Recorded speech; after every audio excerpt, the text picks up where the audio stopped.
যে যারা আসে তারা তো ছাত্র, মানে তারা তো বড় বড় সংগঠনের হয়তো হয়ে আছে, কিন্তু বলে তো সাধারণ ছাত্র। এটা তো এসে বলে না যে আমি অমুক সংগঠনের ছাত্র, সে বলে যে আমি হচ্ছে ঢাকা ইউনিভার্সিটির ছাত্র। এখন এসে তখন বলার কারণে আমাদের কিন্তু অনেক কিছু আমরা ইচ্ছা করতে করি না, তো করার করলে এটা আমরা সিনক্রেট করতে পারি। কেউ যদি মত না করে, এদের যারা এই ক্যাটাগরি ডিবেট করার জন্য আমরা থাকতে পারি। এখানে যে আপনার কাছে আমরা দাবির জন্য আসছে, কিন্তু নিজেদের কোনো কাজে সামনে দিতে নেই। এখানে তারা কেউ এখানে মত না করতে পারে। মত না করে।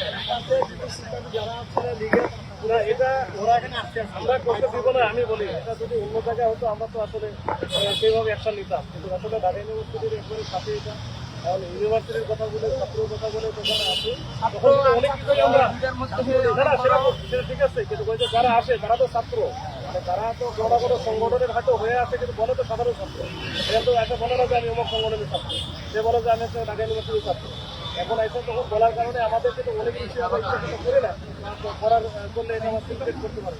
আমরা একটু ধৈর্য ধরে চেষ্টা করি, কিন্তু এটা করে কেউ না করে আপনারা আপনার কাছে অনেকক্ষণ ধরে তো বাইরে ছিল। আপনার তো মাসুদ ভাই, তারা কার পক্ষে আসতেছে? যখন কেউ লীগের পক্ষে আসছে, আপনি তো লীগ। তারা এখন আর কোনো পরিচয় এখানে যারা কর্মসূচি দিচ্ছে আজকে, আপনি তাদের সবার ইতিহাসটা ঘাটবেন, সবাই এই মুহূর্তে লিখেছেন সাথে। এখানে তো অনেকক্ষণ ধরে মাইক বাজছিল, আপনারা ব্যবস্থা নেন না কেন?